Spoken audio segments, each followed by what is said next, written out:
দুখীয়া যাতে শাস্তি পায় তাকে পুলিচ প্ৰশাসনক আহ্বান জনালোঁ। আৰু এনেকুৱা হেল্ল' গাইজ, কি খবৰটো গাইজ? আজি মই কথা পাতিম ভাঙা টিভি ইউটিউব চেনেলৰ অনাৰ দীপজ্যোতি ডেকাৰ বিষয়ে। তো মই ইয়াত আগৰ এটা ভিডিঅ'ত আপোনালোকক জনাইছিলোঁ যে দীপজ্যোতি ডেকাক কোনোবাই প্ৰগ্ৰেম কৰিব গৈ থাকোঁতে আক্ৰমণ কৰিছিল আৰু দীপজ্যোতি ডেকা বৰ্তমান চিকিৎসালয়ত চিকিৎসাধীন হৈছে। তো দীপজ্যোতি ডেকা আক্ৰমণৰ পিছত প্ৰথমটো ভিডিঅ' নিজৰ ইউটিউব চেনেলত আপলোড কৰিছে। তো দীপজ্যোতি ডেকা কি কৈছে সৰু আমি চাই লওঁ। নমস্কাৰ, সকলো ভালে আছেনে? বহুত দিন আপোনালোকৰ মাজত যাব পৰা নাই। আজি 6 দিন হ'ল হস্পিটেলতে আছোঁ। কালি যি হেৰিৰ পৰা ওলালোঁ, ICUৰ পৰা। এতিয়া বৰ্তমান বেডত আছোঁ। চেলাইন দি আছে দিনত 10টাকৈ।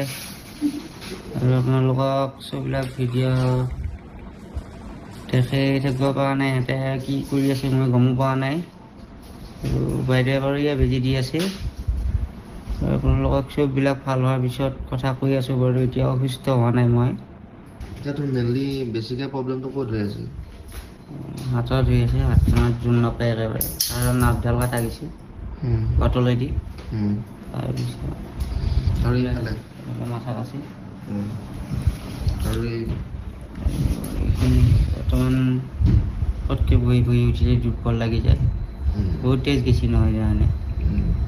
পিছফালৰ পৰা মাৰিলা দেখি আগফালৰ পৰা মাৰিব নোৱাৰিলা।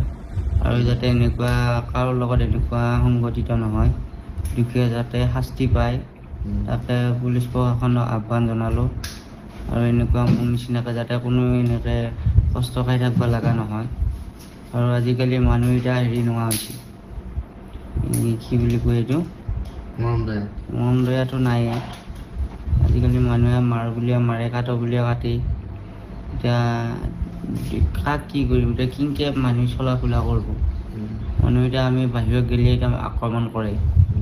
তেতিয়া এনেকুৱাই হৈ থাকে। মোৰ লগত হৈছে বাৰু, এইটো একো ডাঙৰ কথা নহয়। বেলেগৰ লগত যদি হয় এনেকুৱাই ঘটনা, তেতিয়া কি হ'ব দেশৰ গতি? গোটেই দুনিয়া এনেকুৱা গতি নহয়।